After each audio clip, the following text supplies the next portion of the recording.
పుచ్చకాయ ముక్కలతో పచ్చడి. పుచ్చకాయని వైట్ లేయర్ మాత్రమే తీసుకొని ముక్కలుగా కోసుకొని పక్కన పెట్టుకోవాలి. ఒక ప్యాన్‌ని పెట్టుకొని దానిలోకి 7, 8 పచ్చిమిరపకాయలని వేసుకోవాలి.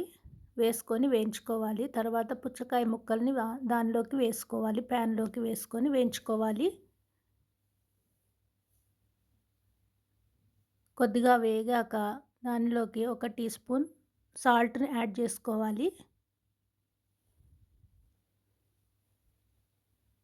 తర్వాత జీలకర్రను వేసుకోవాలి ఒక స్పూన్. కొద్దిగా చింతపండుని వేసుకోవాలి. వేసుకొని వేయించుకోవాలి.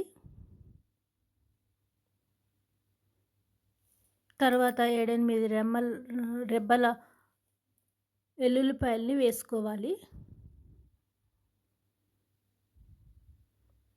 పచ్చి అది మిక్సీ పట్టుకోవాలి. మొత్తం వేగినాక చల్లారినాక మిక్సీ పట్టుకొని మనం పోపుని రెడీ చేసుకోవాలి. అదే ప్యాన్‌లో నూనె వేసుకొని ఆవాలు, జీలకర్ర, మినప్పప్పు, ఎండుమిరపకాయలు, కొద్దిగా పసుపు, కరివేపాకు వేసుకొని ఇప్పుడు మిక్సీ పట్టుకున్న మిశ్రమాన్ని దీనిలోకి వేసుకోవాలి. పోపులోకి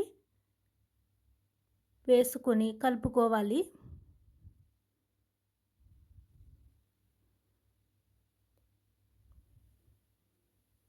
ఏమన్నా పచ్చడిలో గూడా కొంచెం పచ్చివాసన ఉంటే గనుక దీంట్లోకి వేగుతుంది. కొంచెం ఒక 5 మినిట్స్ వేగిన తర్వాత తీసివేయాలి. బౌల్‌లోకి తీసుకొని సర్వ్ చేసుకోవడమే ఫ్రెండ్స్. చాలా టేస్టీగా గూడా ఉంటుంది. వేడి వేడి అన్నంలోకేసుకొని తింటే. సబ్స్క్రైబ్ చేసుకోండి ఫ్రెండ్స్. లైక్ చేయండి.